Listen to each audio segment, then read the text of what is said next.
Udah tau dong aku pakai baju gym, bentar lagi mau nge-gym, tapi sebelum nge-gym aku harus masak dulu kan nanti biar pulang nge-gym udah bisa makan. Tuh, bahan-bahan udah disiapin. Kalau kalian penasaran aku mau masak apa, temenin aku masak. Yeah, boy. Kak, lagi apa nih? Aduh, mulai deh make nih. Orang mau lagi masak, ada aja gangguannya. Kenapa? Gini, aku mau tanya kak. Ini kan aku Gen Z. Terus kan kakak bisa jelasin ke aku tentang sesuatu hal yang ini bikin aku kepikiran terus. Apa tuh? Ini ada beberapa istilah yang bikin aku kepikiran nih kak. Misal, Pertama ya, self love. self-love. Ya, self love. Oh, kenapa emang? Kamu nggak tahu self-love itu apa? Kurang tahu kak, self love itu apa kak? Oke, self-love itu dari kata dasarnya self dan love. Jadi self itu diri sendiri dan love itu cinta. Jadi self-love itu bisa dibilang kayak bentuk cinta terhadap diri sendiri. Gitu. Terus apa konteksnya? Self-love dalam keseharian kah? Atau dalam dunia apa tadi kamu bilang? Kamu kan jago seksual aktif Gen Z ya kan? Kamu kan duta free sex Gen Z ya kan? Kalau ada silakan buktikan. Coba buktikan dong, jangan ngomong doang kayak gini. Ini tuduhan nih, ini fitnah nih. Dalam konteks ini kak, pergaulan dan seksualitas. Oke, kalau misal dalam dunia pergaulan menurut aku ya lebih mentingin diri sendiri daripada mentingin orang lain atau temen tongkrongan ya. Jadi kayak ini aja, utamain kebahagiaan kamu aja. Kalau dalam bentuk seksualitas tuh kayak kamu sadar betul antara kayak tubuh, mental, fisik lah gitu, rohani, sorry. Jiwa dan raga. Jadi kalau untuk dalam dunia seks itu contoh misal merawat diri, kebanyakan Gen Z apalagi itu kan yang dirawat tuh soal physically dan penampilan tentu saja ya kan. Jadi kayak banyak yang berlomba-lomba untuk beli skincare atau perawatan untuk wajah. Tapi kalau buat aku pribadi di dunia seksual yang aktif itu harusnya bentuk self love kita terhadap diri kita sendiri atau genital kita itu lebih baik kayak rutin melakukan medical check up apabila kita sudah seksual aktif begitu. Jadi agar kita terhindar dari penyakit seksual yang menular adik-adik Gen Z, Mike. Oh, gitu ya kak. Tapi kayaknya Gen Z nggak banyak ini deh, Mike nggak banyak nge-seks deh. Kayaknya kamu doang nggak sih? Nggak banyak kok kak. Aku cuma Seminggu sekali. penasaran. Oke. Terus aku mau tanya lagi nih kak. Apalagi Personal boundary. personal boundary. Kenapa Ya. tuh? Kamu bingungnya kenapa personal boundary kamu? Apakah kamu selalu mempersilahkan orang lain untuk melewati batasan-batasan yang ada dalam hidupmu kayak prinsipal atau apa gitu? Enggak juga kan? Kamu kan introvert sebenarnya. Iya, aku introvert kak. Nggak suka seks juga sih. Bohong, tak jejeli lembayung gue ya, jejeli oyong. Jadi kalau self boundary atau personal boundary itu ya balik lagi itu kan basicnya bahasa Inggris. Personal adalah diri sendiri, pribadi, dan boundaries itu boundaries jadi kayak batasan. Jadi batasan personal yang dimana ketika kamu bergaul atau melakukan hubungan seksual intim gitu, ya kamu harus punya batasan yang dinamakan kayak limit. Batasannya itu apa? Tergantung kamu nggak mau diapain, kamu maunya diapain kayak gitu. Biar orang tuh respect batasan-batasan kamu gitu. Terus kayak misalnya ada batasan fisik. Nah, kadang tuh Gen Z tuh kan kayak aku nggak mau. Bagusnya Gen Z adalah aku nggak mau berhubungan badan atau melakukan hubungan seksual di luar nikah. Nah, mereka tuh udah mulai banyak tuh yang punya prinsip-prinsip kayak gitu, kecuali Mike. Jadi mereka mungkin yaudah ya kita pacaran, tapi maksimal cuma pegangan tangan ya, nggak boleh lebih. And that's fine. Atau maksimal cuma ciuman ya, nggak boleh lebih dari itu. Dan itu juga salah satu bentuk untuk cara menghargai batasan personal atau personal boundaries yang ada pada kamu, Mek, gitu. Oh, gitu, Kak. Tapi selain ada kayak batasan fisik, bentar, Mek, kayaknya bawangku nggak kekupas dulu nih. Jadi selain ada batasan fisik, Mek, kayak kamu juga perlu menerapkan yang dinamakan personal boundaries di aspek atau di bagian mental ya, atau mentally atau emosional gitu loh. Dengan cara apa? Kayak misalnya kamu nih biasanya suka yang kirim pap dong. Ya Ngawur, kan? Yang kirim video gini dong. Enggak, Kak. Aduh, aku Nah, bukan itu- orang gitu, Kak. Oh ya, siap. Bisa dibuktikan, coba cek guys HP-nya main guys. Nah, kadang kan mungkin itu sebagai contoh kayak banyaknya orang-orang tuh kayak kalau kamu cinta sama aku ya udah dong kirimin pap, ya udah dong kamu bikin video gini, itu kan cinta kamu, cara menunjukkan kamu cinta sama aku. Misal, itu adalah kejahatan yang dimana bisa dimanipulasi atau manipulatif. Tapi ini bukan masalah gender antara cowok dan cewek ya. Kadang cewek juga bisa memanipulatif cowok. Kayak misalnya kalau kamu emang sayang sama aku, kamu nggak boleh nganterin temen kamu ke sana ke sini kan. Itu kan juga kayak bisa dibilang kayak overprotective atau cemburuan gitu kan. Nah, itu harus dibatasin, harus dikomunikasikan kamu dan pacarmu, Mek. Kalau misalnya kalian misal kayak emosional, cemburu kan juga termasuk emosional. Iya, Kak. Jadi kayak atau kalau misalnya kamu mau dia bikin video atas dasar dia cinta sama kamu ya, kalau dia selama ini nggak cinta sama kamu, masa iya mau kamu ituin, Mek? Iya juga ya, Kak ya. Iya kan. Terus ada juga yang namanya batasan di dunia digital. Aku tak ngupas bawang sampai rakonsen. Nah, kalau jejak digital itu emang jahat, Mek. Jadi dari kamu memutuskan untuk mendapatkan sesuatu itu dengan gampang di dunia modern dan digitalisasi ini, sehingga kadang kita sama anak-anak Gen Z mungkin, tapi harusnya ya Gen Z itu lebih pinter, lebih melek digital, bener. Nah, biasanya orang-orang kayak yang orang-orang yang udah mulai sembrono atau ceroboh dalam mempercaya seseorang yang mereka temui di dunia digital tuh kayak itu sangat bahaya, guys. Jadi jangan sampai sembarangan ngirim pap telanjang atau sembarangan ngirim video yang saru ya, atau yang mengandung unsur pornografi kepada seseorang, karena nanti akan bahaya. Kita nggak akan tahu orang itu jahat apa enggak. Kayak tiba-tiba video kalian di-share atau diperdagangkan, perjualbelikan, akhirnya nanti ujungnya apa? Kena porn revenge. Itu banyak banget, Mek, korban-korban porn revenge tuh, Mek. Gitu ya, Makanya Kak. kalau kalian mau, mending kalian bikin video seperti itu terus dijual sendiri di OnlyFans. Gitu. Nggak, itu bercanda. Itu misal. Tapi seru juga ya penjelasannya, Kak ya. Seru-seru. Seru. Tapi next nih, Kak, next. Apalagi? Kakak tahu kalau pendidikan seks di Indonesia tuh kayak apa ya? Tabu. Terus kita kan pasti cari tahu sendiri kan, otodidak gitu. Spontan uhuy. Iya, spontan. Uhuy. Daripada aku tersesat lebih jauh lagi dan aku pengen tahu, Kak, di film dewasa itu atau bokep lah bahasanya.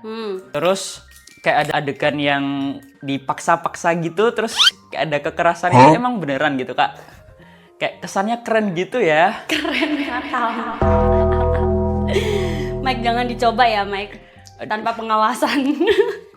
Jadi guys, yang dimaksud si Michael ini kayak mungkin adegan kayak BDSM gitu kan, yang dipaksa, terus diseret, dijambak gitu kan.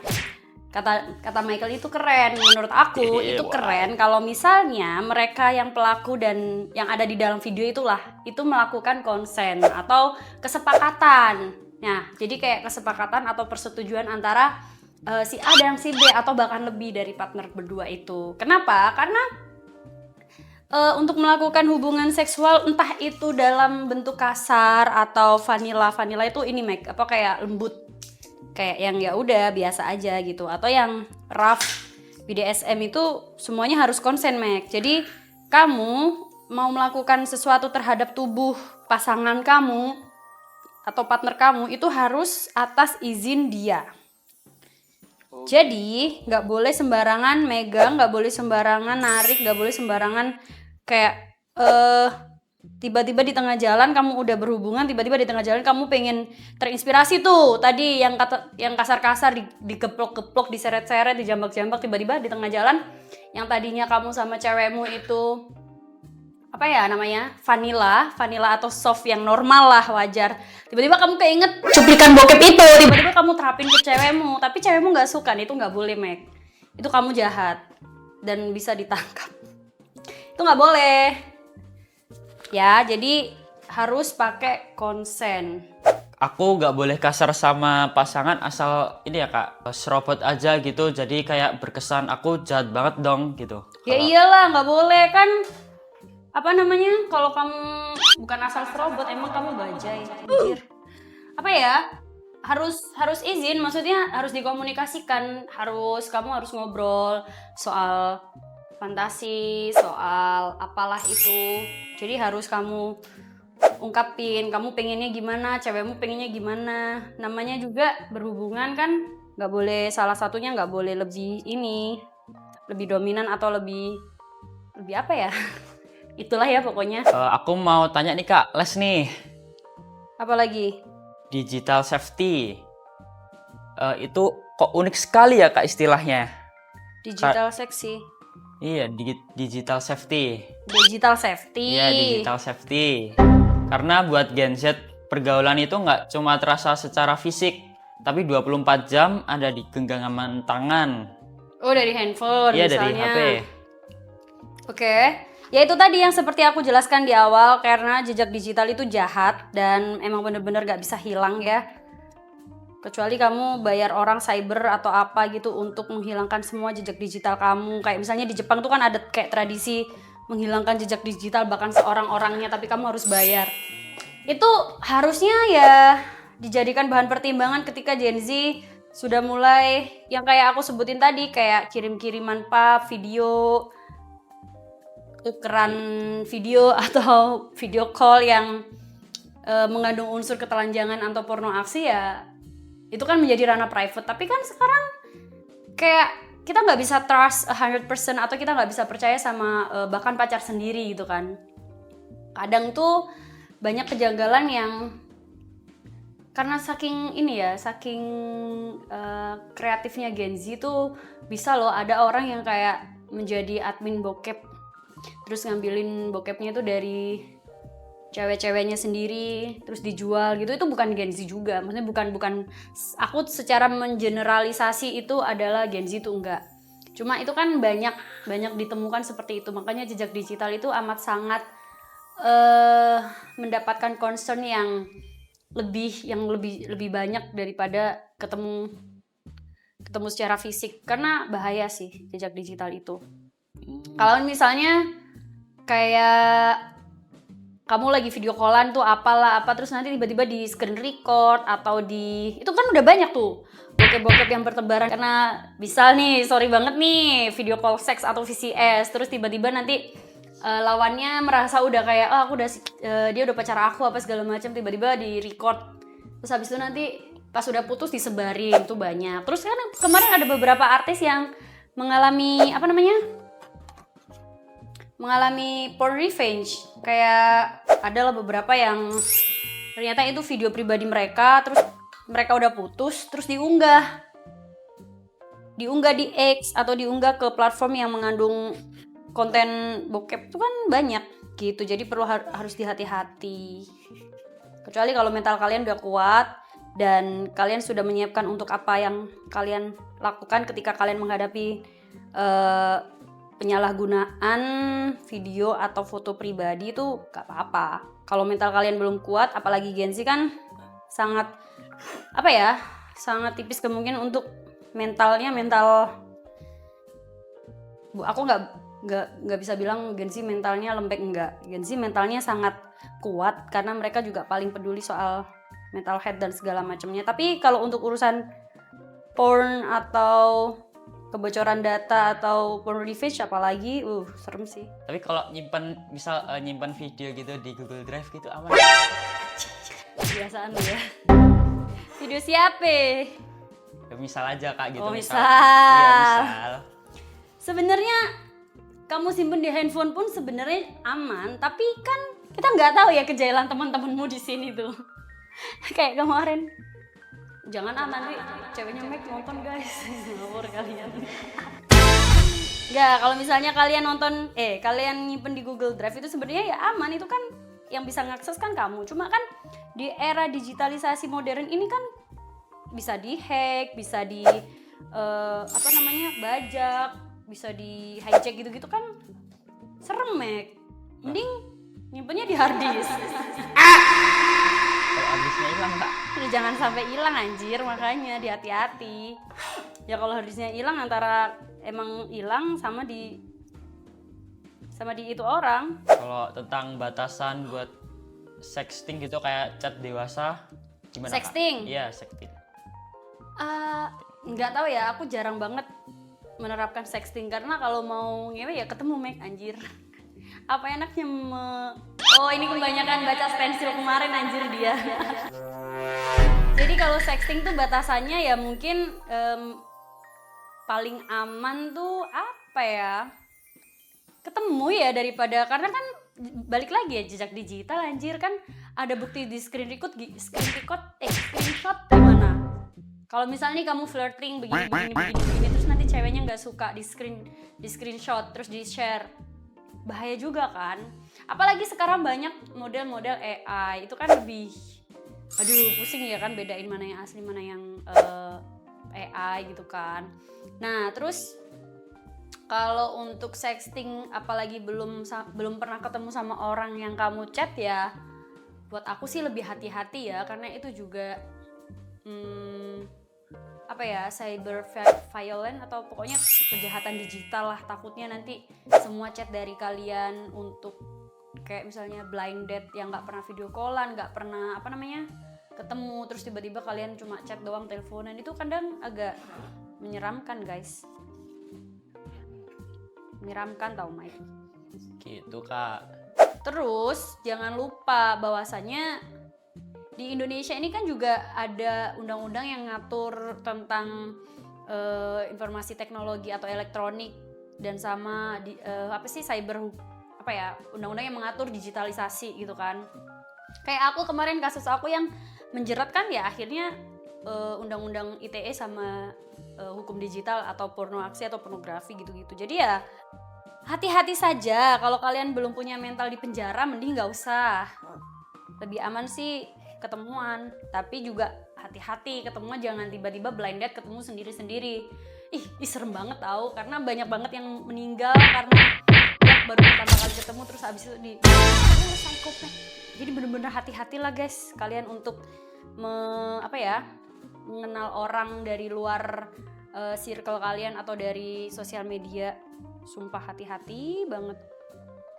Oh gitu Kak. Wah ternyata banyak banget ya ilmunya buat seks gitu, buat Gen Z. Besok coba aku tanya lagi ya Kak. Seks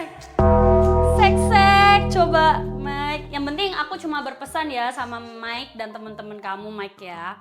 Di zaman ini tuh kita tuh kan apa-apa pasti serba instan, pengennya pasti yang cepet, nggak ribet ya kan. Dan kita tuh kadang kayak sering banget kayak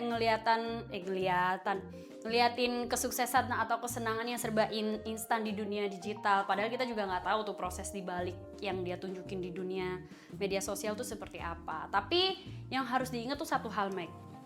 Apa tuh Kak? Nggak tahu nih nyambung apa enggak ya. Mie instan aja yang instan tetap harus direbus ya kan. Jadi harus tetap butuh proses. Nah cuma aku mau pesen Mike sama kamu sama circle pertemananmu yang free sex itu. Duta free sex ya kan. Hidup di zaman yang sekarang itu kan serba canggih Mike. Dan apa-apa itu pasti cepet dan serba instan. Apalagi kan teknologi sekarang tuh udah kecepatannya udah gila ya kan. Cuma yang perlu diingat di dunia itu sebenarnya nggak ada yang instan gitu loh. Mie instan aja tetap direbus anjir. Ya kan, biar bisa dimakan. Ya bisa kalau kamu makannya mie instan diremuk, dikasih bumbu bisa, tapi kan tetap ada prosesnya gitu loh. Ya, kan. Sama aja kayak misalnya safety sex gitu kan. Safety sex di masa depanmu atau masa depan kita, aku juga gen sih sebenarnya. Jangan karena kayak pengen instan terus kayak mengesampingkan keamanan atau safety-nya. tiba-tiba nanti kamu punya resiko ya amit-amit tiba-tiba nanti pasangan kamu yang baru pertama kali kamu kenal dan kamu temuin tiba-tiba hamil. Apakah kamu sudah siap menanggung itu semua? Kan belum. Jadi alangkah baiknya daripada cuma kayak seneng happy-nya 5 menit, emang kamu sampai 5 menit deh? 2 menit kan? 2 menit 1, 2, 3 hore gitu Pak, tapi pertanyaannya panjang anjir. Jadi kan gak nyampe kesenangan yang gak sampai 5 menit tapi dihadapkan dengan risiko seumur hidup itu kan juga bahaya, apalagi belum penyakitnya, belum banyak lah kayak resiko-resiko yang kita nggak pernah terfikirkan dalam hidup tuh tiba-tiba muncul tuh itu bahaya banget. Jadi menurut aku kamu nggak boleh melakukan hubungan seks di luar nikah. Namun di dunia ini ada kelonggaran, kamu bisa melakukannya diimbangi dengan tanggung jawab yang besar dan siap berbuat, dia siap bertanggung jawab pastinya. Di samping kayak yang udah pernah aku jelasin video kemarin soal erection, soal kondom, terus soal pengaman, terus soal kontrasepsi. Karena selama ini kan hanya perempuan yang dituntut untuk ya udah pasang pil KB, suntik IUD, terus harus rahimnya harus ditutup atau gimana biar nggak hamil. Tapi kan dengan kesadaran penuh yang membuat hamil siapa? Cowok. Tapi kenapa cowok tidak mau menggunakan alat kontrasepsi? Bilangnya, nggak enak, enakan nggak pakai. Dasar emang. Ya gitu ya, Meg. Oh gitu Kak, oke Kak. Tapi Meg ini guys, selalu mentaati rules. Jadi setiap berhubungan itu pasti dia pakai alat kontrasepsi. Karena selalu nanya, Kak ada kondom nggak? Salut, aku lebih baik. Aku punya banyak kondom nih dari brand, dari temen, dari apa. Pakai. Ya saya membekali teman-teman saya membawa kondom sebelum mereka berhubungan. Biar nanti kalau misalnya coy-coy amit-amitnya resiko yang tadi kayak misalnya penyakit sama kehamilan tuh udah pasti terjadi kan. Saya juga nggak menyesal banget, nggak merasa bersalah. Oh untung udah aku kasih kondom gitu. Coba bayangin kalau Meg berangkat nggak aku kasih kondom, kayak anjir gua yang salah nih, kan kepikiran juga saya gitu. Oke Meg? Oke Kak, siap Cukup? Kak. Jadi jangan lupa stay safe, safety sex is sexy, dan stay classy and keep your future bright. Thank you. Kita mau masak lagi dan habis itu nge-gym. Udah capek aku. Yuk. Terima kasih. Dadah. Makasih Mike. Oke Kak.